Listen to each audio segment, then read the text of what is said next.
Now, the colonies became much more involved in buying and selling goods. Some of those commodities certainly included slaves. Many of the people in the colonies embraced mercantilism and worked very hard to not only sell goods but to enjoy the fruits of the labor. And much as their counterparts in Europe had done, many of these colonists here in North America had begun to engage in what was called conspicuous consumption. And in some of those cases, there was an overindulgence in consumerism.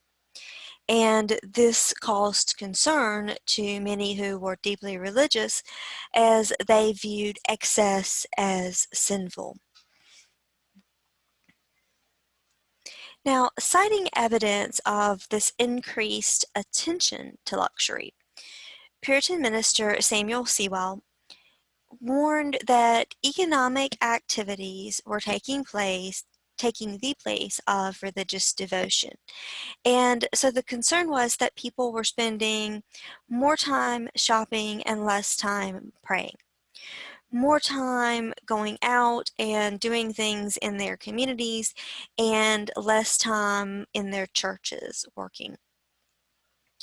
The Reverend Cotton Mather was among those who tried to blend traditional Puritanism with the new scientific ideas of the Enlightenment and the new consumerism available through participation in the British Empire. At the same time, we start to see an increase in Indian attacks. And that increase in Indian attacks is really related to two things. One, more and more people coming into the colonies, and people who had earned their freedom or purchased additional land who are now encroaching on Indian territory. And this increase in Indian attacks really heightens the fears that many of those who were deeply religious held, that there was a demonic force that was at work in New England. Belief in witchcraft was centuries old and sprang from a general belief that supernatural forces were responsible for unexplained or unusual events. Individuals who fell outside of the cultural norms were usually the first people accused of witchcraft. The increased stress of economic competition, colonial expansion, and conflicts with the Indians helped to lead to an upsurge in witchcraft accusations.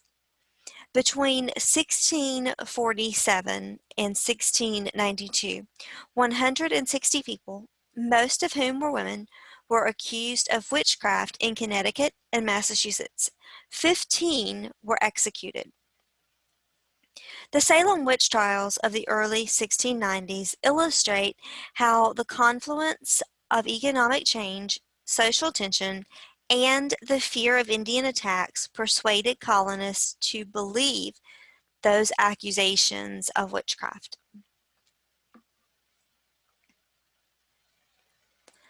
Witchcraft allegations in Salem emerged from social and political uncertainties and local quarrels over the choice of a new minister. More than 100 people were accused of witchcraft, including a minister, respectable churchwomen, a wealthy merchant, and a 4-year-old child. So anyone could find themselves the victim of an accusation, and gender, age, or class was not a guaranteed protection.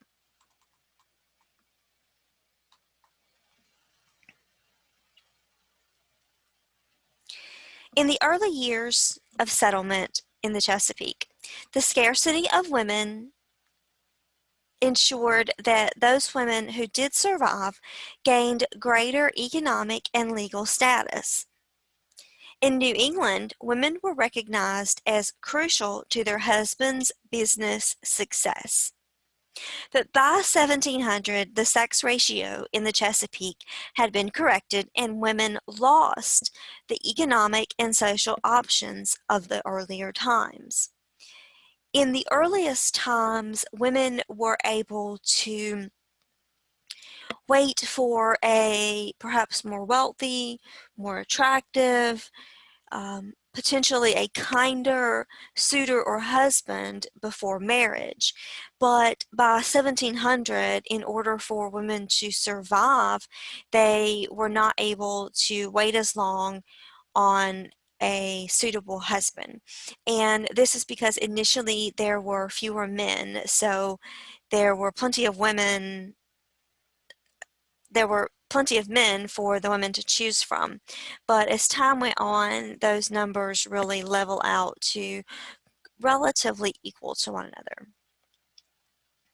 Slavery and indentured servitude diminished the importance of female labor, and the growth of commerce in colonial cities turned women into consumers rather than producers.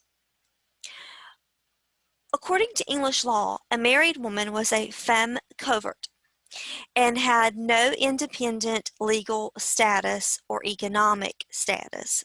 Femme covert is a term that means that the woman is covered by her husband or her father. The patriarchal family came to be seen as the bulwark against disorder and as a way to enhance family wealth. Most women, whether married or not, were always controlled by a male relative. In colonial society, husbands and wives depended on each other for support. Not only did wives of artisans learn the aspects of their husband's craft, but they also supervised the apprentices and other employees, and together with their husbands provided good examples of labor, of thrift, and godliness for their subordinates. Family farmers were not self-sufficient. Rather, they relied on the additional labor of servants, slaves, or hired hands, and participated in a broader economic exchange with their neighbors by selling surplus crops in order to purchase manufactured goods. Farm families cooperated with each other in creating an economy of mutual dependence. Farmers and their wives participated in barter systems of exchange.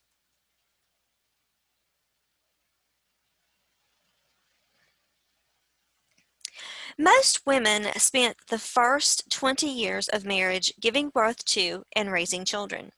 By 1700, women in New England gave birth to an average of 8 children, most of whom survived to adulthood. Initially, mortality rates were higher and birth rates were lower in the Chesapeake due to the persistent sex imbalance. After another generation, white women throughout the colonies had similar reproductive rates. Wealthy women had the advantage of retaining servants and wet nurses. Most women simply combined childbearing and child rearing with their other duties. Children in rural homes avoided many of the sanitation problems that flourished in crowded cities. The death rate of women in childbirth was 1 in 30. Widowers with young children usually married again quickly. Fathers were the legal guardians of their children. Many kinds of evidence from the era, cautionary sermons, ads for runaways, and divorce petitions, for example, demonstrate that the ideal of male authority over subordinates and family members did not correspond with reality. Tension centered on the issues of control by men in their roles as husbands, fathers, and employers. So we often hear of this great patriarchal society, but because there are these ads, these issues of runaways, divorce records, court proceedings, we know that this was not a perfect patriarchal society. And we also know that in many instances, women and children resisted the roles of men in their families. Women accusing men of abuse had two possible avenues of redress: gossip and legal sanctions. Gossip could be used to damage the abuser's reputation, which in turn could hurt his economic standing. The courts might become involved in the event of physical or sexual abuse, or to insist on support for an illegitimate child. Although colonial law allowed for divorce, few divorces were granted. If one was granted, the wife was given some financial support, but the husband kept custody of the children. Because divorce was so rare, abandonment was common. Again, such a strategy disadvantaged women because they lacked means to support themselves and their children. Women who obtained divorces had to bring multiple charges against their husbands. Physical abuse was one of the hardest to prove and was rarely punished because law permitted the husband to correct his wife's behavior.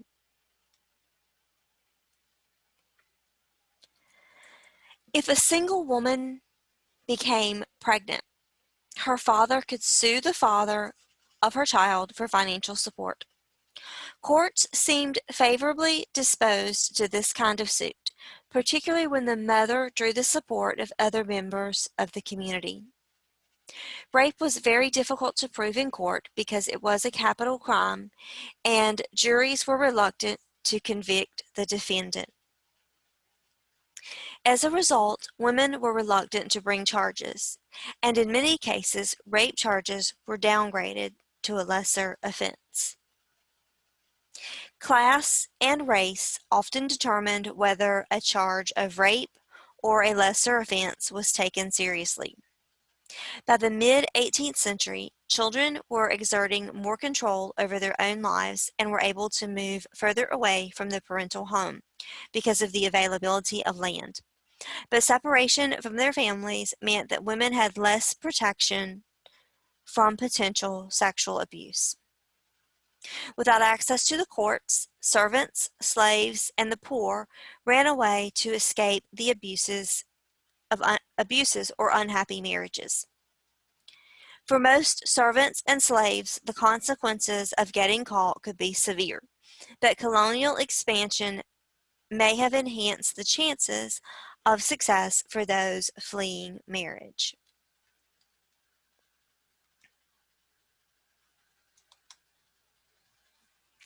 Due to natural reproduction and increased immigration from Europe and Africa, the population of England's North American colonies grew from 250,000 in 1700 to 2.5 million in 1775. The population was young and had a high birth rate due to the increasing numbers of women and children arriving in the colonies. The American colonists had a healthier diet than their European counterparts had, and had access to numerous natural resources, resulting in a longer average lifespan. The population growth made it more difficult for younger generations to own their own land or start a business. Those who owned land were not always prosperous, as the land was often exhausted, generally unsuitable for farming, or claimed by Indians on the frontier. In the Carolinas, farmers had to rent suitable land, which further limited their profits. In areas like Pennsylvania, those without land migrated to Philadelphia and other cities in search of work. Newcomers, however, found the labor market was generally flooded. The gap between the rich and the poor increased in the early 18th century. In the Chesapeake, landowners who could control the labor of many slaves could get rich from the production of tobacco. They developed trading networks in North America and the Caribbean and imported luxury goods from Europe. Because of tobacco, a higher percentage of whites owned land in the South than did whites in the North. 2/3 of all whites own land in Virginia, and the percentage was even higher in the Carolinas. But widespread land ownership masked the dependence of small farmers on the larger landowners who controlled the economic and political life in the colonies. Urban artisans worked for wealthy merchants, and tenant farmers were completely dependent upon the owners of the land that they farmed. 1/5 of all Southerners were poor and were only one bad crop away from destitution. Moreover, economic opportunities for free blacks decreased, and slaves found their opportunities for freedom were virtually eliminated. New immigrants and slaves made the colonies more diverse. Immigrants arriving from Ireland, Scotland, the German states, Sweden, and the Caribbean, as well as England, populated the mainland English colonies, and settlers from France and Spain joined American Indians in populating the frontier. The booming population increased pressure for land, and new immigrants moved further and further into the frontiers. Colonists and Indians negotiated with each other to secure land. Along the Pennsylvania frontier, the lines between the native and English settlements were blurred, and many immigrant and native communities developed prosperous trading relationships with each other. In the 1720s and 1730s, Scots-Irish immigrants arrived in such high numbers that they overwhelmed the native communities. After William Penn died in 1718, his descendants struggled to establish control over Pennsylvania. And as more Europeans came into the colony, Indians were pushed further into the frontier territories. Now, this chart shows us the wealth inequality in northern cities. And what we see is that initially, very early on in 1690, we see that it's relatively close to equal between the very wealthiest 10% and those who fall outside of that area. The poorest people, of course, in that green category, do still make up about 12% of the taxable wealth in 1690. But as we inch closer to the American Revolution, we see that the wealth of the poorest people continues to decrease as more and more poorer people are either immigrating into the colonies or are growing up and older in the colonies. But that wealthiest 10% of people, their wealth continues to increase as we inch closer to the revolution. The rising population on the frontier caused conflicts between old and new settlers and among the different immigrant groups. German, Scots-Irish, and Dutch settlers in Pennsylvania fought with each other both in and out of court, and longtime English settlers feared the social consequences of having so many new immigrants. After William Penn's death, Pennsylvania officials were interested in getting Indian land by any means necessary, and they took advantage of the upheaval within the Iroquois Confederacy to assert control over the Delaware Indians. The walking purchase of 1737 originated when colonial authorities found, and that's a word with air quotes, found an alleged treaty between Penn and the Iroquois that gave the English control over as much land that could be walked off in a day and a half. In the end, Pennsylvania officials were able to claim even more land from Indians than the original treaty had specified.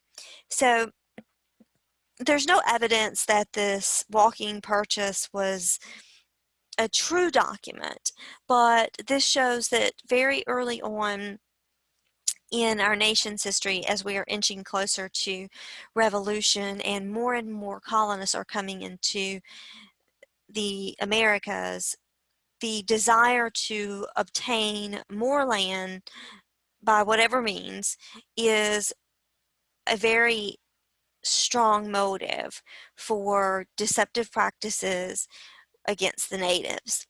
As a result, this will lead to more conflict between the natives and the various colonist groups in America. And with that, we'll continue to see conflict between white settlers and natives. Such rapid expansion caused more conflicts between the colonists and the Indians. The dispute over boundaries and contracts will continue.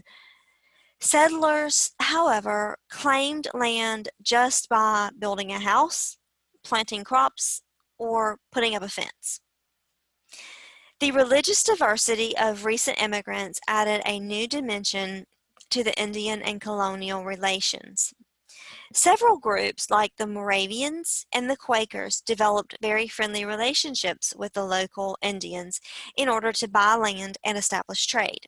These alliances were based less on religion and more on economics, as both Indians and colonists hoped to benefit from the fur trade. Different religious views among the various settler groups made it more difficult for them to find common ground. Tensions also existed between the French and the English officials in the area. As the religious diversity in the colonies grew, different religious groups established their own schools and churches, not only in Pennsylvania, but in the Carolinas and Georgia. Puritans remained deeply suspicious of other Protestants, and most sects tried to isolate themselves from other religious or ethnic groups. Some religious groups isolated by force as much as by choice. After thousands of Scottish Catholics were transported to the Carolinas in 1745 following a failed rebellion, even long-settled Catholics in Maryland and elsewhere were viewed with suspicion by Protestants. Small but enduring Jewish communities resided in the colonies by 1750 and were able to build a multitude of successful mercantile ventures. The importation of African slaves added to the religious diversity in the colonies. Although some slaves were Catholic or Muslim, many adhered to indigenous African religious traditions. Now here we can see the frontier settlements and the various native Indian towns. And you can see that they are in pretty close proximity to one another. But you can also see that there are more and more white settlements in this area springing up as we inch closer to the Revolutionary War.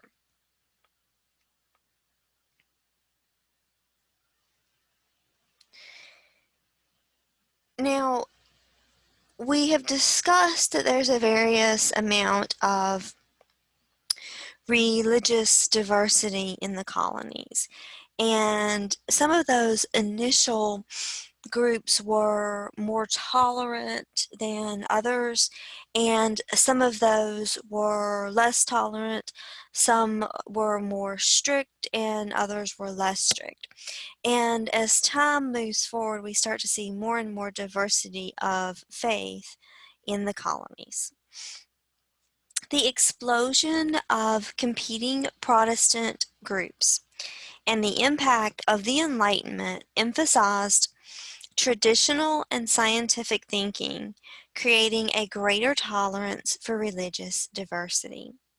German Pietism, a belief in a more intense and personal religious expression, arose in opposition to trends of toleration and influenced many throughout Europe, including John Wesley, the founder of Methodism, and George Whitefield. Laymen and clergy had become concerned with the state of colonial religion, as a lack of clergy in rural areas discouraged the potential adherents. Urban churches reflected the class divisions, and their clergy did very little to support and serve the needs of their non-elite parishioners. This is taking place by 1700, very soon after we are becoming a more developed center of commerce. Theodorus Frelinghuysen in New Jersey and William Tennant in Pennsylvania supported a more emotional approach to religion. Concerned that ministers were too few in number and too didactic, Tennant established a school to train men for the ministry. Jonathan Edwards led a revival in Northampton, Massachusetts, in which he emphasized emotion over logic. Tennant's son Gilbert continued his father's work and came to embrace Frelinghuysen's emphasis on a personal spiritual rebirth, and eventually met Whitefield, whose revivals transformed religion in the colonies.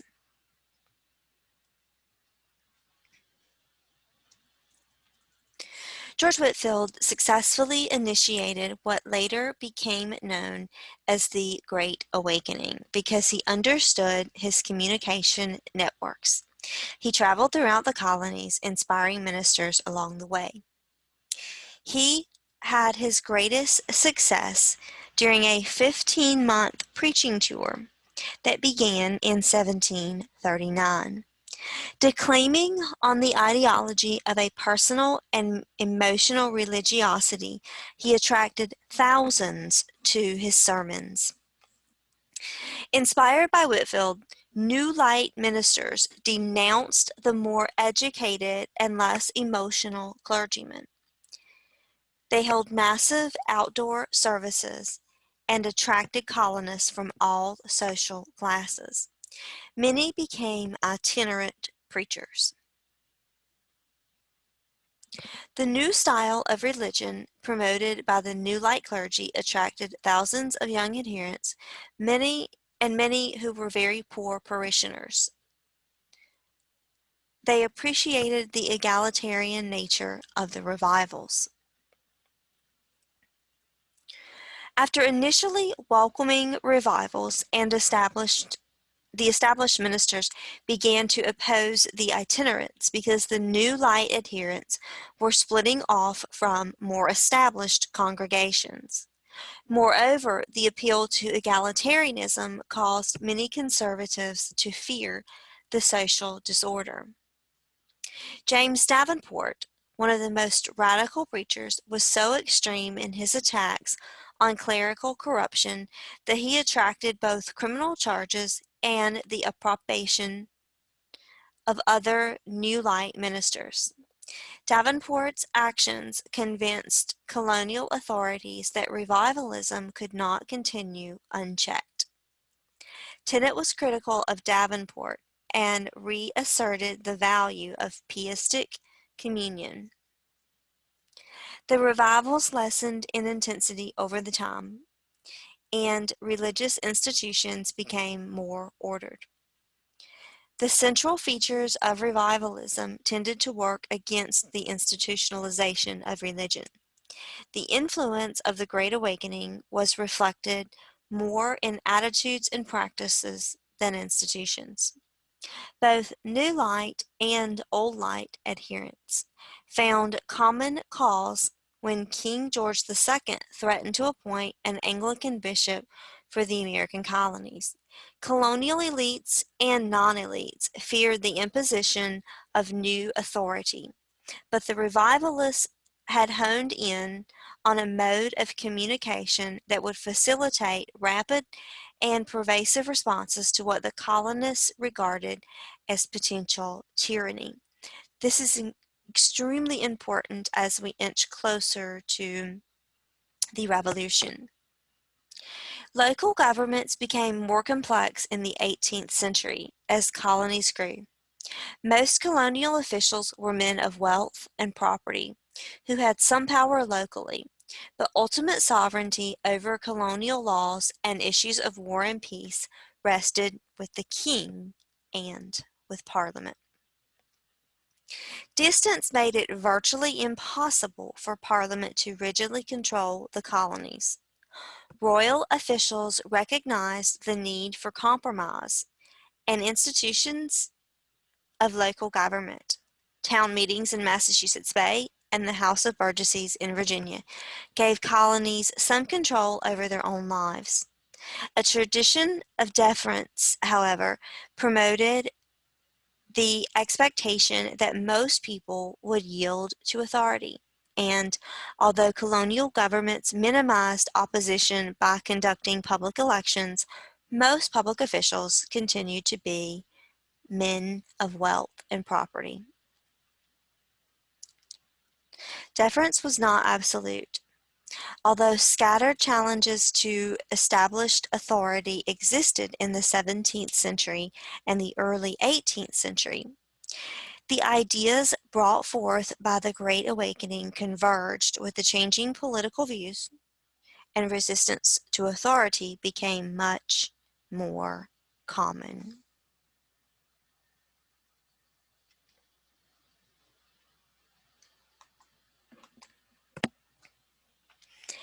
As we look at the Great Awakening, we realize that it changed the way that people received messages. It also changed the way that people participated in a religious experience, which would make it very easy for people across class lines to participate in receiving political information.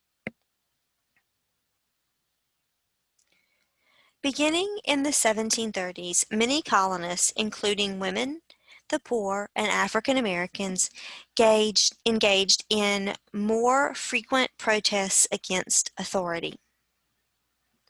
The targets of these protests were both royal and local officials, merchants, and the wealthy.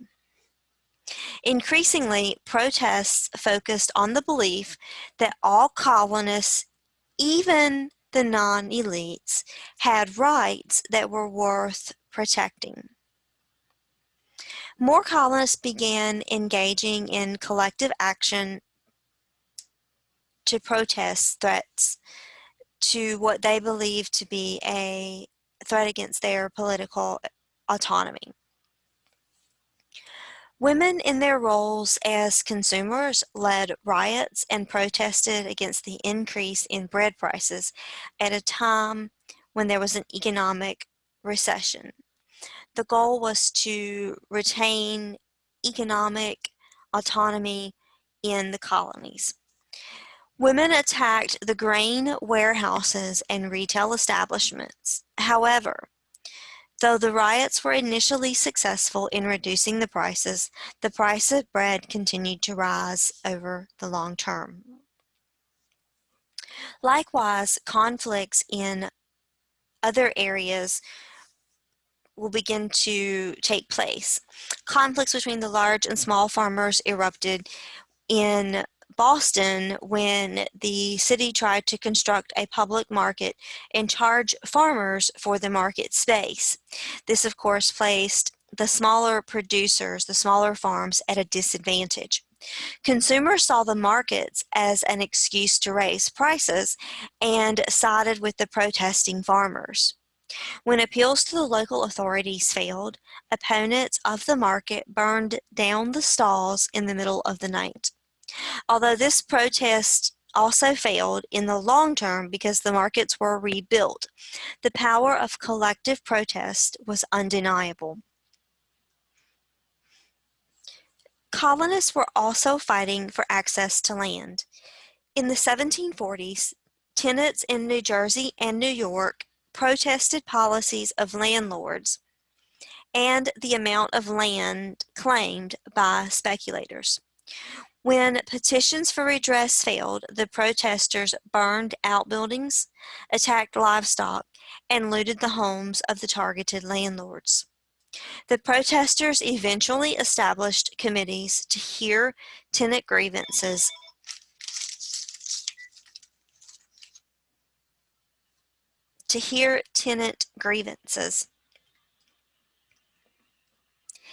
and they formed a popular militia which worked to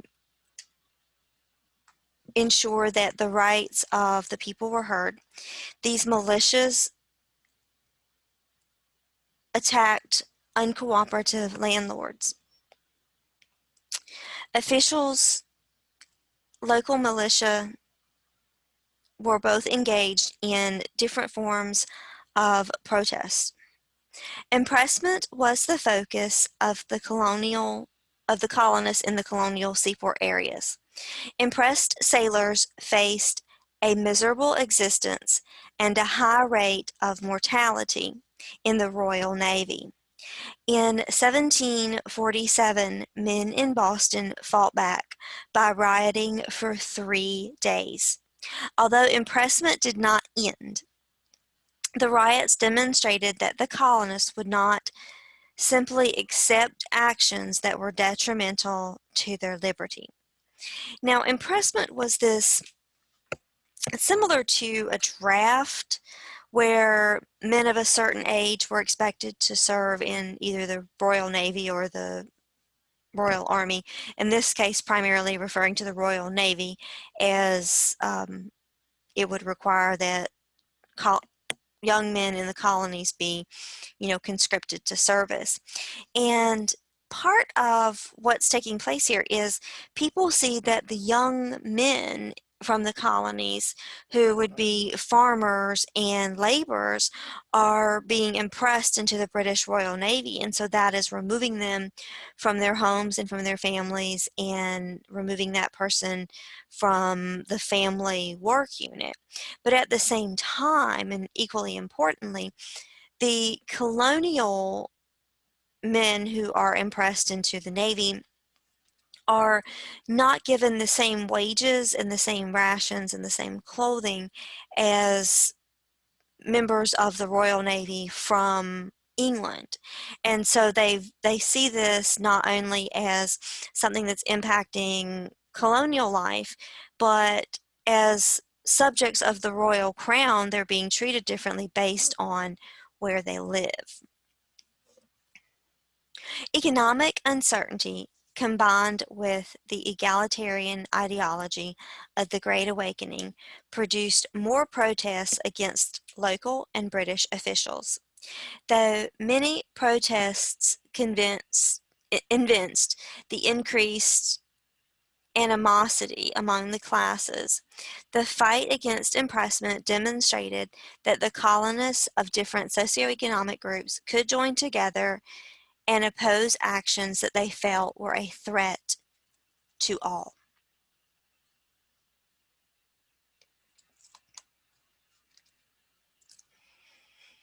Cross-class alliances became visible in colonial politics in the 1730s and 1740s. In many cases, different groups of elites sought the support of non-elites in an attempt to appeal to the popular will. In New York City, artisans, shopkeepers, and laborers gained the right to vote, and some even obtained local office. Laborers in New York City did not vote in large numbers until 1733, when Lewis Morris tried to mobilize opposition against Governor William Cosby. Morris, a wealthy judge, ran for a seat on the New York Assembly, presenting himself as fighting for the common man against a corrupt royal officials in New York. Drawing votes from the laboring classes, Morris won, even though Morris was wealthy himself. He wins this election. His supporters then launched the New York Weekly Journal, which was a political organ published by John Peter Zenger. Now, this New York Weekly Journal is something of a newspaper, but it does include a lot of editorials. So Zenger accused Governor Cosby and his administration of corruption and election fraud, among other things. Zenger's published attacks led to his arrest and imprisonment on charges of seditious libel in November of 1734. By law, any published material that was found to undermine governmental authority was considered libelous, whether or not it was true. But at Zenger's trial, his attorney, Andrew Hamilton, argued that the truth was a valid defense against libel charges. In violation of existing law, the jury actually acquitted Zenger. Now, let's make sure we understand the important elements of the case. Peter Zenger is a newspaper editor, and he writes a lot of editorials about corruption from the Cosby administration. And there's evidence that the things that he was writing were true. Now, he is ultimately arrested because he has been, according to Cosby, uh, being seditious and using libel, which is almost the same as slander, because he's undermining Cosby's authority, not because anything that he's saying is untrue. Now, British law would have locked Zenger away and thrown away the key. But here in the colonies, even though we are still British and our laws are the same as British law, we live under royal law. This case goes to court, and Andrew Hamilton argues that the truth is more important than this particular piece of the law, that telling the truth has to be a reason for undermining the authority of a governor. Ultimately, the jury, right, the jury of Zenger's peers, other colonists, agree with Hamilton. They believe that the truth is also more important. The Zenger case, although it doesn't change British law, demonstrates the willingness of colonial juries to side with their fellow colonists in disputes against British authority. Zenger was appointed to the official printer of the New York Assembly. As the Morris faction continued to gain power, the power, though, was short-lived, as British officials began wooing some of the Morrisites with lucrative royal appointments. Morris himself actually changed sides when he was offered the royal governorship of New Jersey. The determination of ordinary people to affect their own futures, however, did not cease. Various publications, including Zenger's, continued to attack corrupt officials and expose threats to the rights of the British colonists.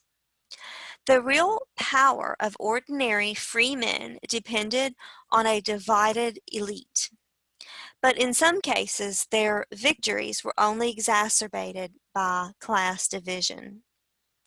Lewis Morris was instrumental in getting New York City's first almshouse built in 1736, a project that put many laborers, artisans, and others to work in a period of high unemployment. The almshouse, however, became a visible symbol of economic inequality and an excuse for city officials to eliminate many other forms of aid intended to help the poor. This brings us to the end of Chapter 3.